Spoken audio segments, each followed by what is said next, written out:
Uncle Lloyd is one of the most precious and eccentric people I've ever met. The first day that I walked into his classroom, there were 2 doors to the classroom and I walked in the wrong one that wasn't open. I thought I had time, but he was speaking in another language. I visited his intro to linguistics class and met him briefly, and he showed us how to measure the time of the sunset with our hands. And he led us outside to the ash tree and we played this Mexican kids game. At first you're like, is he a little crazy? And then you realize just how much he loves people. It was one of the most strange things I'd ever done. I met him hiking 11,000 feet up a mountain.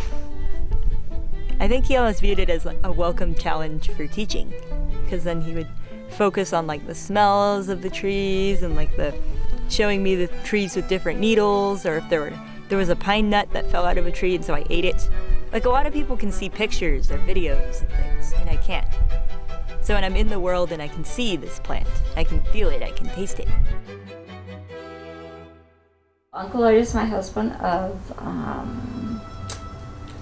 40 years. What I was attracted to him was his sense of adventure and how he felt so sure that God was leading him. Then the fact that he zeroed it on me, I mean, that was just such a privilege.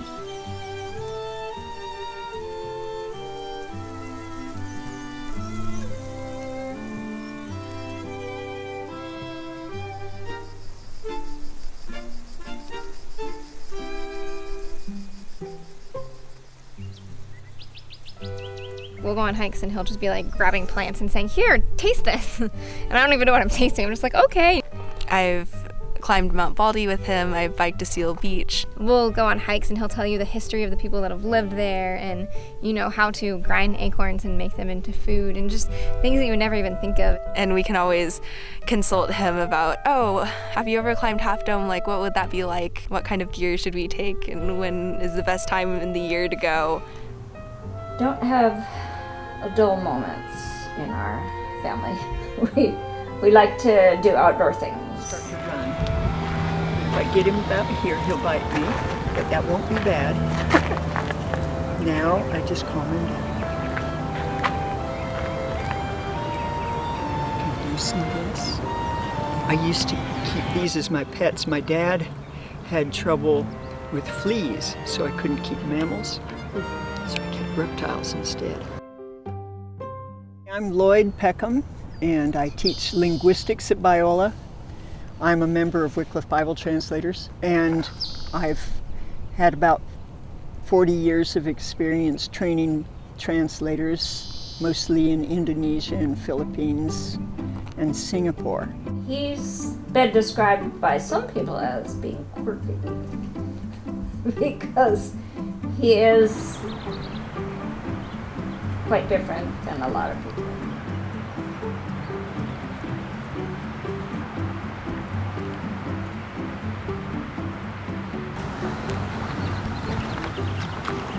If you nibble on it, you'll find that it's the flavor that gets put in licorice. Campus safety is kind of getting used to me. But it did happen one day when I was in the locker room. Campus safety came in to the director of the locker room and said, "Hey, where'd that homeless guy go? We saw a homeless guy come in with an old bicycle and pannier bags on it." And, oh, that's just Uncle Lloyd. If you've ever met Uncle Lloyd or had a class with him, you like have a personal relationship with him. He can strike up a conversation with anyone and be like sharing the gospel with them and be their best friend in a minute, whether that means choosing one of like the 8 or 10 languages he knows or whatever. Magtudoon ako sa klase. Ako rin po. Kayo din po? Anong oras po? Mga 4:30. Ay, ako din po. 4:30. Sige po, mauna na po ako. Mano po dito. Salamat po. Uli.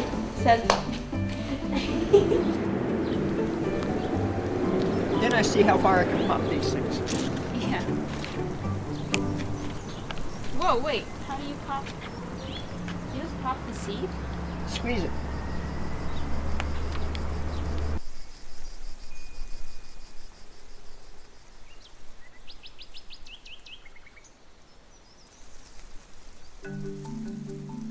Oh, what you do with that is you pop it. See if you can pop it up into the foliage of the tree.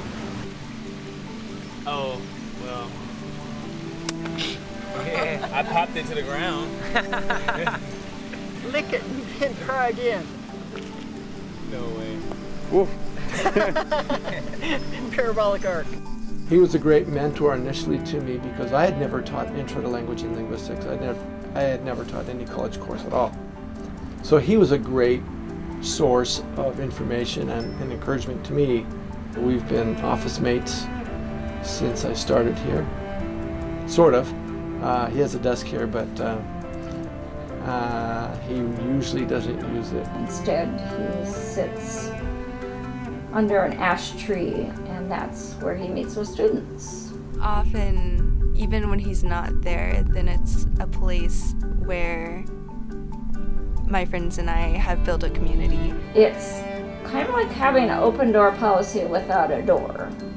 I've been tree oriented all my life. I would sit up in a tree all through elementary school, junior high, high school, college. I would sit up in a tree. I learned how to bite the edge of my tall tin cup. I had a white one, my brother had a red one, and my sister had a green one. I'd bite the cup, I'd fill it with milk, I'd break it like this. I'd tuck an apple under one arm, and I'd have a book either under my chin or arm. I would alternate the apple and that, and then I'd climb with one hand up into the jacaranda tree as high as I could go, and I'd perch there and eat my apple, drink my milk, and read books about John Muir, Kit Carson, Daniel Boone, William Carey, Adoniram. Yeah, Judson, you get the idea. So I would just sit up there and read. So wherever I've been in the world, I've gone in trees. It has become a haven, I believe, for people. And it's not the location that's important, but the way we keep our focus on Jesus.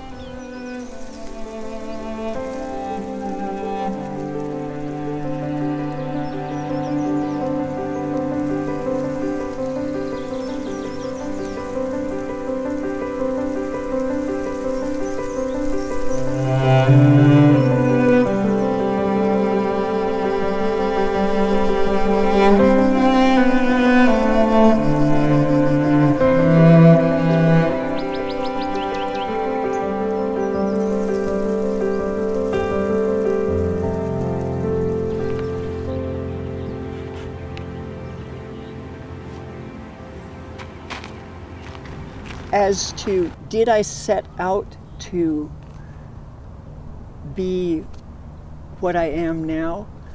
In a sense, yes. Everywhere I want to be an example. I want to be someone that is discipling others and that they are discipling others and modeling the love of God. But I did not expect to be back in this country before I was 90 or in a grave. In fact, I had a grave picked out in Indonesia.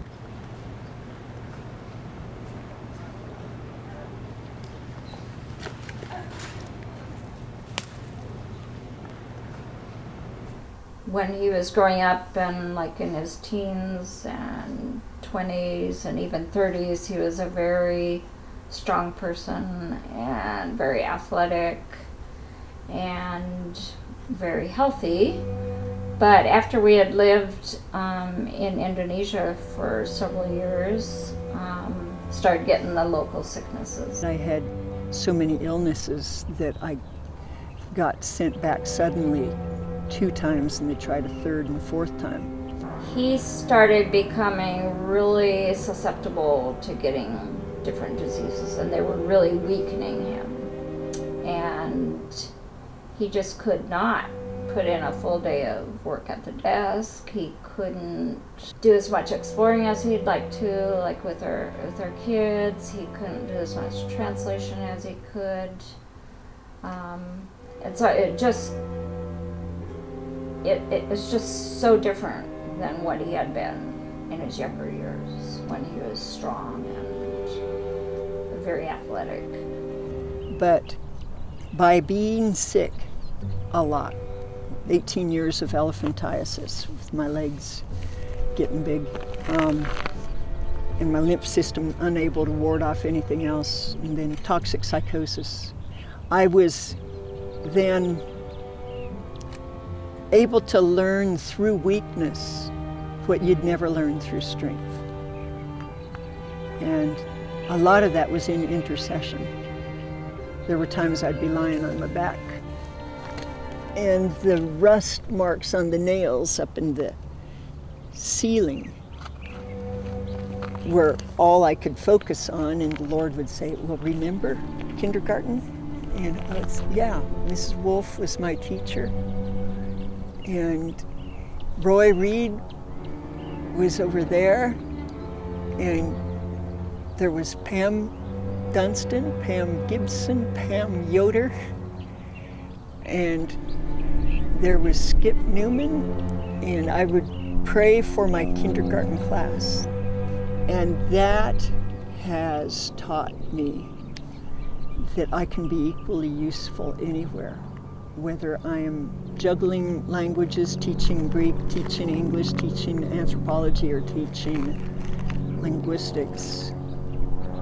That is very incidental to just that life of walking with him. After that time, we moved to a city in the Philippines. Not only was that good for our kids, but for Lloyd, he just developed close friendships with these other missionary kids and did adventures with them that their own parents wouldn't even think of doing. And so I can see how that has really prepared him. Greater is he who is in you than he that is in the world. Yes, I set out to do this. I set out to be like Jesus.